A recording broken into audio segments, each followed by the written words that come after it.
Imagine this. You finally get your hands on a brand new Nintendo Switch 2, you're thrilled.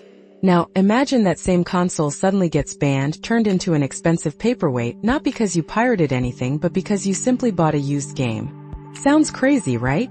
Well, for some Switch 2 owners, that nightmare is already a reality. For years, we have turned to the second-hand market to save a few bucks on games. Why pay full price when you can get the exact same experience for less? It is a smart move most of the time. But with the Nintendo Switch 2, which barely hit shelves a month ago, a new and aggressive anti-piracy stance from Nintendo is turning what you thought was a savvy shopping decision into a console-breaking nightmare. Take the experience of one Reddit user. Excited about their new Switch 2, they legitimately purchased 4 second-hand Switch games from Facebook Marketplace. Everything seemed fine. They popped the cartridges in, downloaded patches for the games, and started playing. Then, without warning, Nintendo banned their console. No piracy, no hacking, just playing games they bought fair and square. This is like buying a used car, only to have the manufacturer remotely disable it because the previous owner once loaned it to a friend. Now, to be clear, Nintendo does not officially ban players just for inserting a used game. You can still pick up a pre-owned game from GameStop, slot it into your Switch, and typically play it without issue. Most of the time, this whole system works exactly as you expect it to.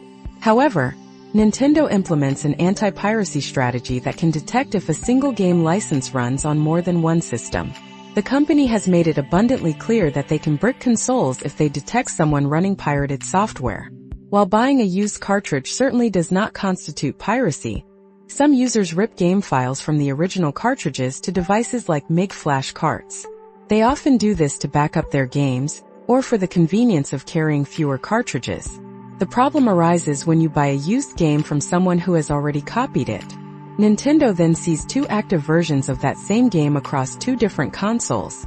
In this scenario, both you and the original ripper could face a ban. This aggressive approach applies to all games you play on your Switch 2, not just new exclusives.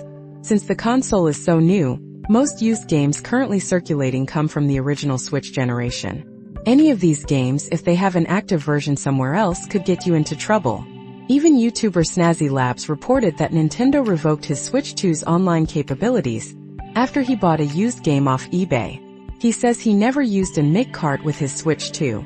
There is a small silver lining to this concerning trend. Users who have experienced these online bans or bricked consoles have found some success by contacting Nintendo support. As long as you can show you have access to the legitimate version of the game, and we highly recommend keeping your receipts for all used game purchases, Nintendo can unban your console and account. We understand Nintendo's need to combat piracy. They lose money when users do not acquire games legally. But this feels like an overreach. Haphazardly banning accounts and bricking consoles seems a bit too dystopian. We cannot help but wonder if this is a sustainable practice. Brazil's consumer rights watchdog has even issued a legal challenge against this policy.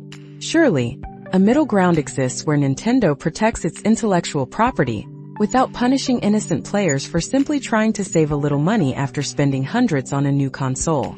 It really makes you think about the future of owning physical games, doesn't it? What do you think about this issue?